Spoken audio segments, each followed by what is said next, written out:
Estados Unidos dará 800 millones de dólares adicionales para ayuda militar a Ucrania.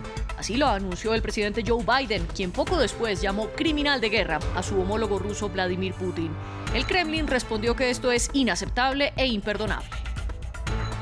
Los pronunciamientos de Biden y Putin ocurrieron después de que el presidente ucraniano Volodymyr Zelensky pidiera al Congreso estadounidense una zona de exclusión aérea sobre Ucrania para contrarrestar los bombardeos rusos.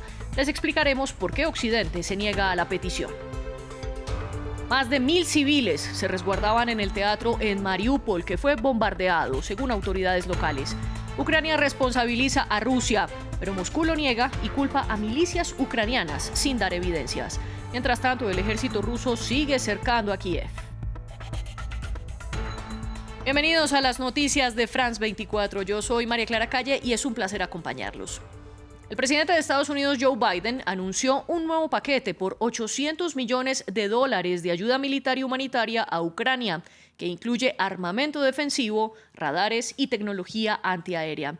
El flujo de armas de Washington y sus aliados ha sido constante desde el inicio de la invasión, al punto que en la última semana la Casa Blanca ha dado más de $1.000 millones a Kiev. Continuamos con el flujo de armas y municiones hacia Ucrania y utilizando mi autoridad presidencial, activé mayor asistencia de seguridad para ayudar a Ucrania a frenar el ataque ruso con 800 millones de dólares adicionales. Eso lleva la asistencia a $1.000 millones solamente esta semana. Estos son transferencias directas de equipos desde nuestro Departamento de Defensa para ayudarlos a luchar en contra de esta invasión. Después de su anuncio, el líder de la Casa Blanca habló con los periodistas y afirmó que su homólogo ruso Vladimir Putin era un criminal de guerra. Biden es el primer mandatario estadounidense que ha llamado así a Putin. Esto fue lo que dijo. Señor presidente, después de todo lo que hemos visto, ¿está listo para llamar a Putin un criminal de guerra? No. ¿Por qué no? Me preguntaste si lo diría. Creo que es un criminal de guerra. El Kremlin respondió que las calificaciones contra Vladimir Putin eran inaceptables e imperdonables. Por su parte, el presidente ruso aseguró que logrará sus objetivos en Ucrania y que no se someterá a lo que llamó un intento occidental de desmembrar a Rusia. Escuchemos al jefe del Kremlin. No tuvimos más remedio que comenzar la operación militar especial como defensa propia para la seguridad de Rusia. Todos nuestros objetivos se lograrán. Los problemas que son fundamentales para Rusia, para nuestro futuro, como la neutralidad de Ucrania, la desmilitarización y la desnazificación de Ucrania, estábamos y estamos listos para discutirlos. Los pronunciamientos de Biden y Putin ocurrieron horas después de que el presidente ucraniano Volodymyr Zelensky interviniera en el Congreso estadounidense a través de una videoconferencia.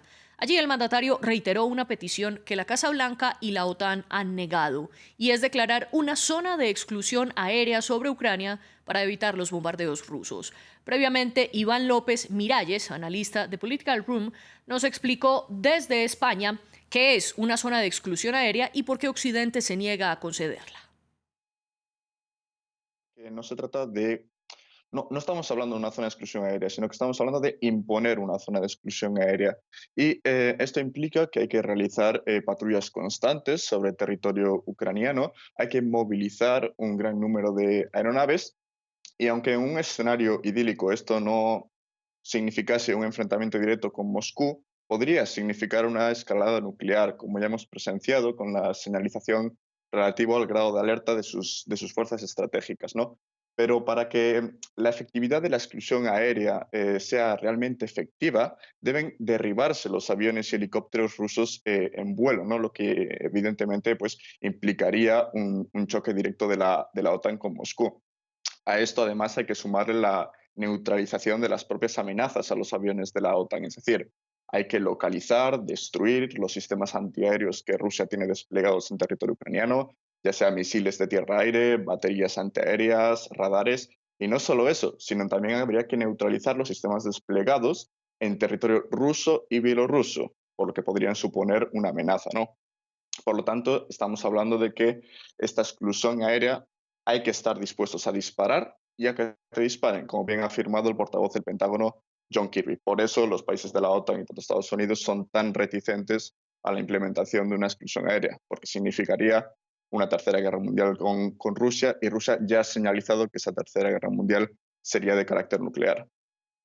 Y precisamente los bombardeos han sido una de las estrategias militares más usadas por los rusos para atacar a las ciudades ucranianas. En sus pantallas, en amarillo, verán los puntos que Moscú atacó el miércoles. Y es que las fuerzas rusas intentan avanzar hacia la capital, Kiev, desde el noreste del país, pero han enfrentado resistencia. Mientras que las autoridades de Mariupol afirmaron que en el teatro que fue bombardeado había al menos 1000 civiles. Los ataques ya dejan decenas de muertos. Con tiza blanca en este teatro de Mariupol escribieron la palabra niños en ruso en el suelo, en el que era el refugio de cerca de 1000 civiles. Ahora el edificio está destruido tras ser bombardeado por las fuerzas rusas. Aún se desconoce el número de víctimas, según el teniente de alcalde de la ciudad. El ministro de Exteriores ucraniano dijo que Rusia sabía que su objetivo era un refugio de civiles. Otro horrendo crimen de guerra en Mariupol, ataque masivo ruso contra el teatro dramático donde se escondían cientos de civiles inocentes. El edificio está ahora totalmente arruinado. Imposible que los rusos no supieran que se trataba de un refugio para civiles. Salven a Mariupol, detengan a los criminales de guerra rusos. Este es el último de una serie de ataques rusos contra edificios civiles y contra civiles directamente. En Chernihiv, las tropas abatieron a 10 residentes que hacían fila para comprar pan, algo confirmado por el fiscal general de Ucrania. La embajada de Estados Unidos en Kiev lo señaló como un ataque horrible. Hoy las fuerzas rusas dispararon y mataron a 10 personas que hacían fila para comprar el pan en Chernihiv. Este tipo de ataques horribles deben parar. Estamos considerando todas las opciones disponibles para asegurar la responsabilidad de cualquier crimen atroz en Ucrania. En la capital, las operaciones de rescate se pusieron en marcha tras el ataque ruso a 2 edificios, uno de ellos de 12 pisos. 37 personas fueron evacuadas. Rusia continúa con intensos bombardeos en todo el país, incluyendo la ciudad sureña Mykolaiv. La única opción que tienen es borrar esta ciudad del mapa y solo entonces podrán pasar. En teoría eso es posible, pero haremos todo lo posible para no permitirlo. Pero las tropas avanzan poco, obstaculizadas por la dificultad del terreno local. La guerra en Ucrania relegó a la pandemia. Los casos positivos de coronavirus en todo el país habían alcanzado sus máximos históricos, con unos 40.000 contagios diarios a mediados de febrero. Pero desde que comenzaron los ataques no se volvieron a reportar los positivos. La guerra de Ucrania eclipsó la pandemia de COVID-19. Desde el 24 de febrero, cuando dio inicio la invasión rusa a Ucrania, nos actualizan las cifras de contagios y decesos por coronavirus, que vivía su pico máximo a mediados de ese mes.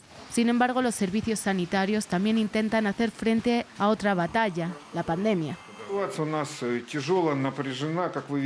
La situación es difícil y tensa. Como pueden ver, gente enferma, ventanas tapadas, bombardeos desde la mañana hasta la noche. Incluso antes de que comenzara la guerra, compramos suministros médicos, así que tenemos algunos ahora. Los voluntarios también están trayendo. Por supuesto, no es la cantidad que nos gustaría tener. El Hospital Clínico Regional de Enfermedades Infecciosas de Kharkov fue el principal centro de tratamiento de pacientes de COVID-19 de la región. Entre bombardeos, el personal sanitario ofrece asistencia a los enfermos, que con el sonido de las sirenas se trasladan a los refugios subterráneos. Incluso han conseguido material de protección en caso de un ataque químico. Estamos preparando máscaras de gas para el personal y los pacientes de nuestro hospital en caso de un ataque químico. La situación más delicada la sufren los pacientes de las unidades de cuidados intensivos conectados a respiradores. Las bombonas de oxígeno podrían explotar por los aires en caso de un eventual bombardeo. El éxodo desatado con la agresión rusa también ha dejado al personal sanitario bajo mínimos. Hay mucho personal que no logra llegar al trabajo desde otras partes, así que intentamos funcionar con el personal que tenemos. Los que logran llegar se quedan aquí. En Ucrania, solo el 35% de la población estaba totalmente inoculada contra el patógeno. Ahora, con el COVID-19 relegado a un segundo plano, preocupa que la guerra provoque también un brote masivo. Sigan con nosotros.